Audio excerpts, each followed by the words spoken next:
आज हम आप लोगों को मानव जनन से जुड़े कुछ महत्वपूर्ण प्रश्न और उनके उत्तर बताएंगे। तो चलिए शुरू करते हैं। पहला प्रश्न है, उस अंग का नाम लिखिए जो टेस्टोस्टेरोन हार्मोन स्रावित करता है। उस अंग का नाम बताना है जो टेस्टोस्टेरोन हार्मोन स्रावित करता है। तो उस अंग का नाम वृषण है। वृषण या टेस्टिस। बता दें कि मनुष्य के वृषण में अंतराली कोशिकाएं या लेडिंग कोशिकाएं पाई जाती हैं और इन्हीं कोशिकाओं से नर हार्मोन टेस्टोस्टेरोन स्रावित होता है। ये कैसा हार्मोन है? नर हार्मोन है टेस्टोस्टेरोन। अगला प्रश्न है, टेस्टोस्टेरोन क्या है? तो टेस्टोस्टेरोन क्या है? अभी मैंने बताया नर हार्मोन है, नर लिंग हार्मोन है जो सहायक जनन ग्रंथियों तथा द्वितीयक लैंगिक लक्षणों के विकास को प्रेरित करता है। मतलब सहायक जनन ग्रंथियों जैसे प्रोस्टेट ग्रंथि, काउपर्स ग्रंथि आदि, और द्वितीयक लैंगिक लक्षणों का मतलब है जैसे कंधे चौड़े होना, दाढ़ी मूंछ का आना आदि। तो यदि आप लोग द्वितीयक लैंगिक लक्षणों पर वीडियो देखना चाहते हैं तो चैनल में अपलोडेड है, आप लोग जा करके देख सकते हैं। और नर जनन तंत्र का पूरा वीडियो अपलोडेड है, मादा जनन तंत्र का पूरा अपलोडेड है, ये भी आप देख सकते हैं। अगला प्रश्न है, उन कोशिकाओं का नाम लिखिए जो विकसित हो रहे शुक्राणुओं को पोषण प्रदान करती हैं। यानी ऐसी कोशिकाओं का नाम बताना है जो विकसित हो रहे शुक्राणुओं को पोषण देती हैं।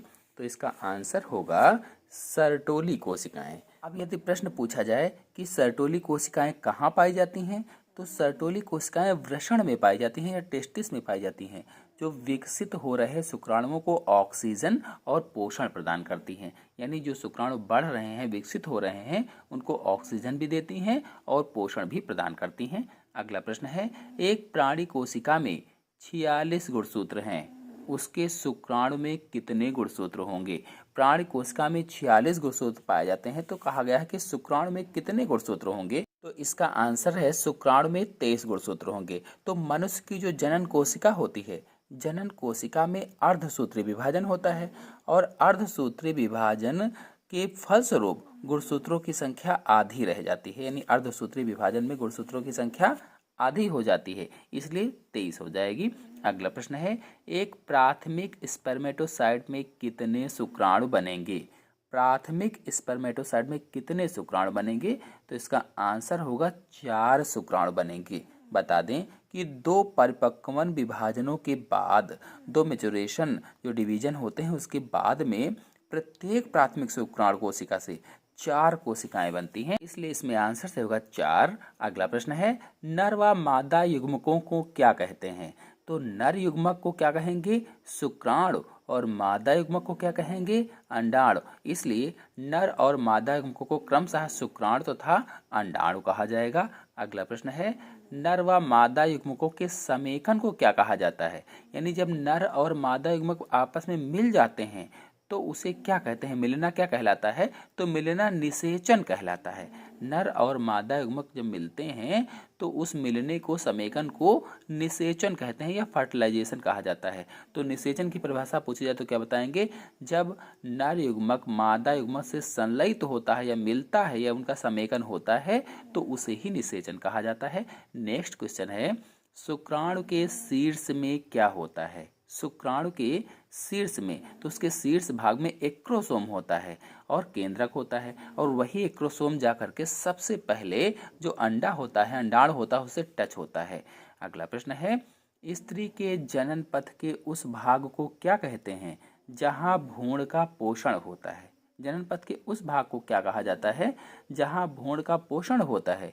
तो आंसर होगा गर्भाशय, गर्भाशय कहते हैं। नेक्स्ट क्वेश्चन है, स्त्रियों में योनि द्वार पर स्थित झिल्ली को क्या कहते हैं? स्त्रियों में योनि द्वार पर जो झिल्ली स्थित होती है उसे क्या कहा जाता है? तो उसका नाम हाइमन होता है, हाइमन। नेक्स्ट क्वेश्चन है, मनुष्य में शुक्राणु कहाँ संचित रहते हैं? तो मनुष्य में शुक्राणु अधिवृषण में संचित रहते हैं। अधिवृषण यानी वहीं पर आकर के इकट्ठा होते हैं, उनको वहीं पर पोषण प्रदान होता है, पोषण मिलता है, बड़े होते हैं। नेक्स्ट, मनुष्य का नर प्राथमिक जनन अंग क्या है? नर प्राथमिक जनन अंग, तो नर प्राथमिक जनन अंग वृषण होता है, टेस्टिस होते हैं। नेक्स्ट क्वेश्चन है, लैंगिक जनन की इकाइयों के नाम लिखिए। तो लैंगिक जनन की इकाइयां कौन सी होंगी? नर शुक्राणु और अंडाणु। यानी शुक्राणु और अंडाणु लैंगिक जनन की इकाइयां हैं। नेक्स्ट क्वेश्चन है, देखिए वही क्वेश्चन आ गया है, सर्टोली की कोशिकाएं कहाँ पाई जाती हैं? तो सर्टोली की कोशिकाएं वृषण अथवा टेस्टिस में पाई जाती हैं और ये टेस्टोस्टेरोन नामक हार्मोन स्रावित करती हैं, अभी मैंने आपको बताया था। नेक्स्ट क्वेश्चन है, स्त्रियों में डिंबाणु का निषेचन कहाँ होता है? डिंबाणु का निषेचन या अंडाणु का निषेचन कहाँ होता है बताया गया है, तो फैलोपियन नलिका के अगले भाग में इसका निषेचन होता है। फैलोपियन नलिका के अगले भाग में